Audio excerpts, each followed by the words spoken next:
Hello, good morning. Nandito ako sa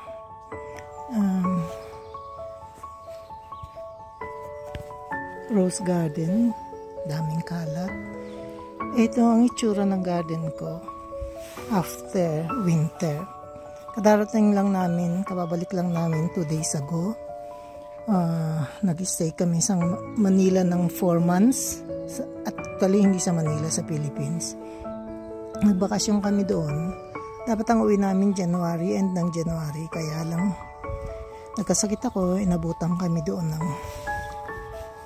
March. So, kadarating lang namin. Ito yung garden.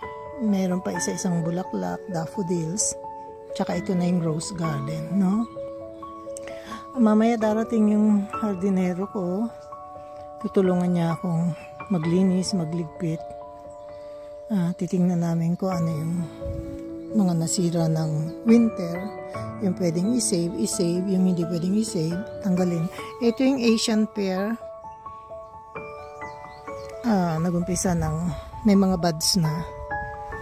So, ito na, nasira na talaga totally itong aking raised bed. No? Ang dami kong tinanim dito. Namatay. Sobra daw ang lamig, sabi ng anak ko. Grabe. Wala daw akong na-miss na umuwi ako ng Pilipinas, na doon ako nagpalipas ng winter kasi sobra talagang lamig dito last winter, no? Naabot yata ng -10, -15. So, ito na itsura ng garden. Ang daming kalat, ang daming gagawin. Walang kaitsura. So, ang daming lilinisin. Ayan, no? Grabe. Pero basta nalinis lang ng konti, okay na. Kaya ko na yan linisin dahan-dahan. Hindi ko naman kailangan na purahin dahil yung weather di naman nagmamadali. Yung mga tulips ko, naglalabasan na. Yung iba hinukay ng mga ibon. Kasi walang tao dito eh. No? So, ito na yung tulips. Lalabas na siya. So, yung mga mansanas, may mga konting buds na. Ito yung mga ibang roses. Yan yung mansanas. Hindi pa ganong nakikita. So, ito, papunta na tayo sa likod. Ito yung grapes. Yung dark grapes. So, yung mga ibang spring flowers na mulaklak na. Yung iba, hindi pa lumalabas. Ito na yung siguro nag-frost. Sana wag nang mag-frost para mamulaklak itong magnolia. Yan yung magnolia. Last year hindi siya namulaklak, namatay yung mga buds niya. Kasi nabutan ng frost. Tapos ngayon, hindi na siguro nagpo-frost ng gabi. Kaya hanggang ngayon may buds pa rin. Tapos ito yung star magnolia. Nung ngayon, Merkules, Webes pala ngayon. Dumating kami dito Martes. Puting-puti pa ito, ang kapal-kapal. Tapos ngayon umulan buong umaga. Ayun na siya, oh. Nahulog na yung mga petals niya. Dahan-dahan lang natapos. Tapos ito na yung grass. Oh, kapal-kapal. Yung iba dyan mo, hindi naman lahat grass yan. Eh. No? So, ito na yung malaking rose. Ito, alum yata itong mga to. So, ganda na itsura ng garden. Pagkatapos ng winter, ang daming liligpit. Ang daming gagawin. Yan tayo galing kanina. No? So, mamaya pag dumating yung hardinero, magbablog ulit ako. Pinapakita ko lang sa inyo kung ano itsura ng garden. Pagkatapos ng winter, ayan o, dami kong lilinisin. Pero dahan-dahanin ko lang yan, hindi ko bibiglain. No? Ayan o, dami ko kasi magtanim. Ang dami rin nililigpit. Ito na yung mga hyacinth. Namulaklak na. Hindi ko na naasikaso. Kasi may problema pa ako sa time. No? Tawag dyan jet lag. So, ito. Teka muna, itatayo ko lang sandali. Madali naman yan itayo. Ayan, nakatayo na. So, marami. Pero ang bango dito sa garden. Ang bango-bango kasi ang hyacinth, napakabangong bulaklak. Tapos itong puti. Puti yan pag nagluma, nagiging green. No? Ang tawag dyan, Chris Rose. Ito ang first flowers. Pagka tapos ng snow. Tapos dito, ang bango-bango gawa ng mga hyacinth yan. Hyacinth ang tawag dito. Napakabangong bulaklak. Yan o.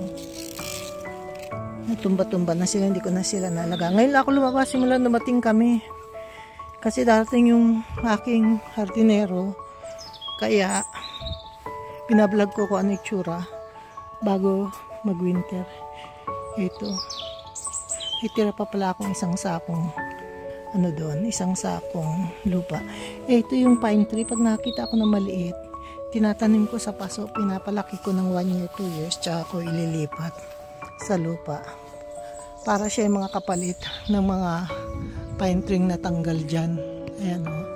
Marami na akong napalaking pine tree. Ito na mga rhododendron. Ito yung kalimutan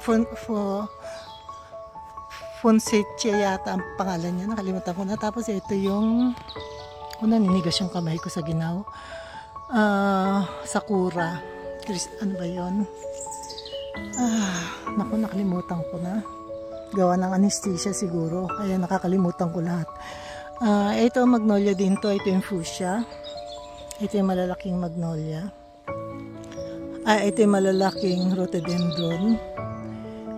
Ito, ano na nga ba yan? Kapasensya na, hindi ko na maalala yung mga bulaklak ko. Ang naalala ko, mga bougainvillea sa Pilipinas. So, bibilisan ko. Ito yung mga daffodils, naglalabasan na. Yung mga tulips, palabas pa lang. Ayan, mag-umpisa pa lang. So, hindi na muna ako pupunta dyan sa likod. Kasi ayoko ma-surprise kung ano mga nahulog-hulog na mga sanga. Yung ibang mga spring flowers na mamulaklak na. So, ayan ang tsura ng garden. Mag-e-end na ako kasi giniginawa ko. Nakita niyo yung kapal ng suot ko. Naka winter coat pa rin ako kasi ang lamig-lamig eh. Ito bagong tanim ko to. Tinanim ko nung bago ako umalis.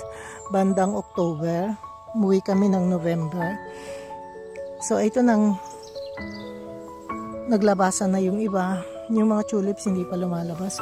Puro hyacinth tsaka mini daffodils ang lumabas, ang nauna. Ang susunod, mga tulips. Ayan, tulips yung mga yan. No? Awa. Tapos ito, rose. Ito yung mga pinanggalingan ng zucchini. Kawawa yung garden. Bali, malilinisan na yan. Next days, may oras na ako. Nandito na tayo sa looban. Ito yung apple tree. Teka, tanggalin natin yung sangang nahulog. So, dyan ka muna sa tabi. Tapos ito na yung itsura ng garden ko. Hindi naman masyadong grabe. No? Ito lang siya. Daming kalat pero madali lang yan ayusin. Yan yung mga gusto kong trabahuin pag nandito ako sa garden. Tsaka ito yung mga tira-tira. Ito bawang at tsaka kale, celery, sage, at saka rosemary, at saka sorrel. So, mag-end na ako kasi mamaya nandito na yung hardinero. No? Magkukontinue ako.